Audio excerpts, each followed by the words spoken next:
बिस्मिल्लाहिर्रहमानिर्रहीम। अस्सलामु अलैकुम वरहमतुल्लाह।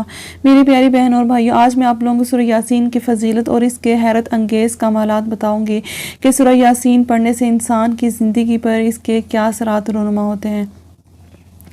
अहादीस में सूरह यासीन की बहुत सी फ़जीलत बयान की गई है। नबी करीम सल्लल्लाहु अलैहि वसल्लम ने फरमाया, हर चीज़ का एक दिल होता है और कुरान शरीफ का दिल सूरह यासीन है। आप सल्लल्लाहु अलैहि वसल्लम ने फरमाया, सूरह यासीन कुरान का दिल है, जो इसे अल्लाह ताला की रज़ा और आखिरत की बेहतरी के लिए पढ़ेगा, इसकी मग़फ़िरत कर दी जाएगी।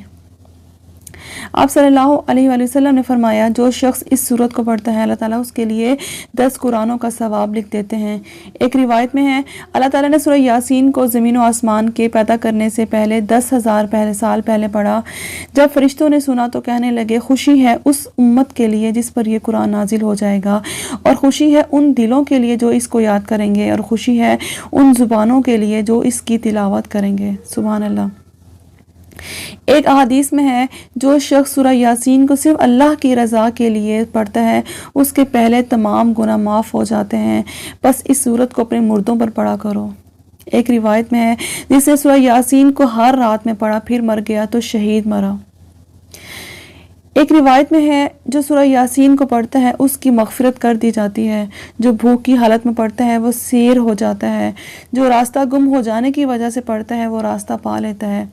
जो शख्स जानवर गुम हो जाने की वजह से पढ़ता है वो अपना जानवर पा लेता है। और जो शख्स ऐसी हालत में पढ़े कि उसे खाना कम हो जाने का खौफ हो तो खाना उसके लिए काफ़ी हो जाता है। जो शख्स किसी ऐसे शख्स के पास पढ़े जिस पर मौत की सख्ती हो तो उस पर मौत की सख्ती जो है वो आसान हो जाती है।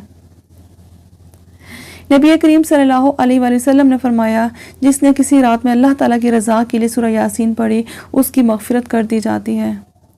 हज़रत सय्यदना अनस रज़ी अल्लाह ताला अन्हु से रिवायत है, नबी करीम सल्लल्लाहु अलैहि वसल्लम ने फरमाया, बेशक हर चीज़ का एक दिल है और कुरान शरीफ का दिल सूरह यासीन है, और जो एक मरतबा सूरह यासीन पढ़ेगा उसके लिए 10 मरतबा कुरान पाक पढ़ने का सवाब लिख दिया जाता है। सुभान अल्लाह।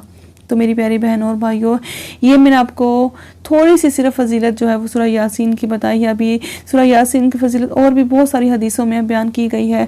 तो सूरह यासीन को पढ़ना बाइसे सवाब और इसको ना पढ़ना बाइसे हसरत है। तो सूरह यासीन को अपनी रूटीन में लाजमी शामिल करें और इसको लाजमी पढ़ा करें। मेरी अल्लाह ताला से दुआ है, अल्लाह ताला मुझे और आपको इसको पढ़ने की तौफीक अता फरमाए। आमीन।